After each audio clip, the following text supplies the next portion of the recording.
whether they're staying on or not, the way we try to position Dakota Group and help them understand the role that we play is, as founders, we understand and honor what you've built and the legacy that you want to maintain, first and foremost. Second, we can bring to your small business a breadth of resources on day one that you haven't had the ability to afford, whether it's, again, an HR process, a head of marketing, a head of finance, and we can come in and we can provide what you've always wanted to provide and help give it that jet engine fuel to help it reach the next level. And third, if you want to stay part of that, we'd love to work alongside you. If you want to take 2 bites out of the apple, we'll give you some liquidity to acquire the business outright or majority today. And if you want to build alongside us, we're happy to build a plan around that, assuming there's chemistry and alignment between us. So whether they stay on or not, that's what we try to position early on in those conversations. How do you prove that when you say, hey, we can bring a ton of resources that'll free your time up to do what you like to do in the business? How do you prove that? Do you just say, hey, well, here's our accountant, have a conversation with them? And how long does that process take? You convince them that we have these resources? Yeah, we call it our car wash. I stole that term from Chenmark, who we deeply respect and who are years and years ahead of where we're at Dakota Group, where you have this beautiful truck that's a little muddy, but it's a beautiful truck that goes into that car wash. And by the end of the car wash comes out as a squeaky clean, shiny new truck that is, adopting GAAP accounting principles, that has a refreshed brand, a digital marketing funnel, it has HR practices from a handbook to a recruiting process, and so on and so forth. So sometimes it's just showing them what we've done at the other company, showing them our track record, letting them come into the office and see the kind of people that we hire and what they care about and what we talk about, the fact that we don't have outside capital, the kinds of businesses we've acquired and the role that they play in the community, and really just letting our track record, ideally, speak for itself. Yeah. When you have these portfolio companies, how is the communication? Are you in deluge with calls? I mean, at the extreme, a lot of calls, hey, I need help, to I don't hear from anybody until there's a problem, or how are you actually putting your fingers in and helping them along the way? Yeah, so we developed something we call the operating company maturity scale a few months ago. And what it was this attempt to try to figure out what our companies need the most from Dakota Group right now, and to help communicate to our operators and their management teams what ideal looks like. So it's a 1 to 5 scale, 5 being high maturity, where the management team is incredible. They're focused on the right things. They've been there. They've done that before. They have a budget. They can develop the budget themselves. And Dakota operates as a board of directors effectively. On a 1 side, meaning we've either freshly acquired it or it's smaller and in need of some professionalization, Dakota is deeply involved. We're in there daily. We're helping run the business as well as build it.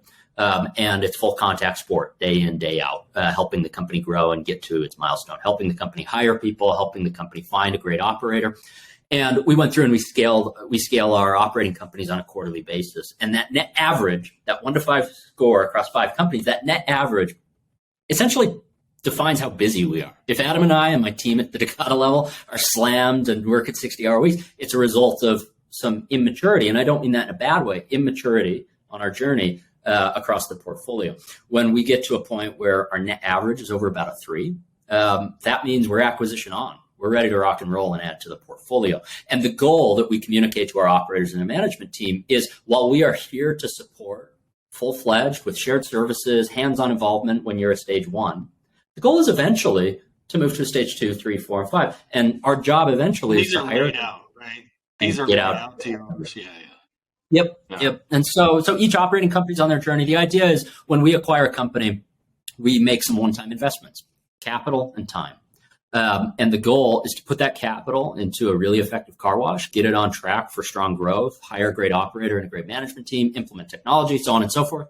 And then the time is the time that it takes to go do that. We're doing a lot of things that aren't scalable in year 1. We'll even burn down EBITDA in year 1 if we have to, in order to position the company properly for multi-decade growth. So we're almost on the spectrum of like a Berkshire Hathaway on one end to like Y Combinator, a venture studio or an accelerator. We're much closer to an accelerator than we are to a hands-off holding company, especially early on. And that's fine. That's a part of our model, where in lieu of outside capital, we're putting in sweat equity and time in order to go build our companies and get them out of the debt zone. And then ideally long-term, we're buying companies a little bit larger in size where some of that autonomy and professionalization comes with the acquisition. Let me present a potential problem, like the Northern Electric and Built by Design Construction. It's a service type based business. And if you turn on a funnel and they get a lot of businesses, you can only scale by how many people you need to hire to help do the jobs. How do you, if you had a problem with a guy he's great at running this $500,000 business, but he's not great about hiring and running a $1.5 million business. How do you handle that? Growth is hard, and growth really helps you hone in on what matters most as a holding company, as an operating company. The faster a company grows, typically the more it burns in EBITDA. It's hard to grow 70% a year and put down 20% EBITDA margins. It's just really, really hard to do. Typically, the more you grow, the more you burn. The slower you grow, the more profitable you can become. We are currently growth on. That's our focus at Takata. And what that means is we are optimizing for growth.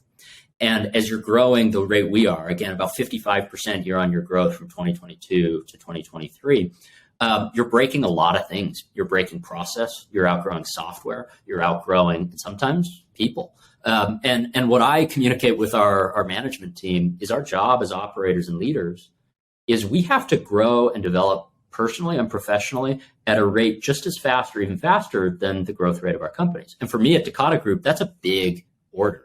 We 3x'd our holding company over the past 12 months through acquisition and organic growth. Have I developed professionally 3x? I'm not so sure. I have really big shoes to fill. And I communicate that as well out to our operators. Our job is to invest in you, send you out to conferences, get you a professional coach or an executive coach, if that would be helpful. And your job is to grow at the same rate or faster than the company. Sometimes we outgrow people. And that's a really unfortunate part of the stage that we're at.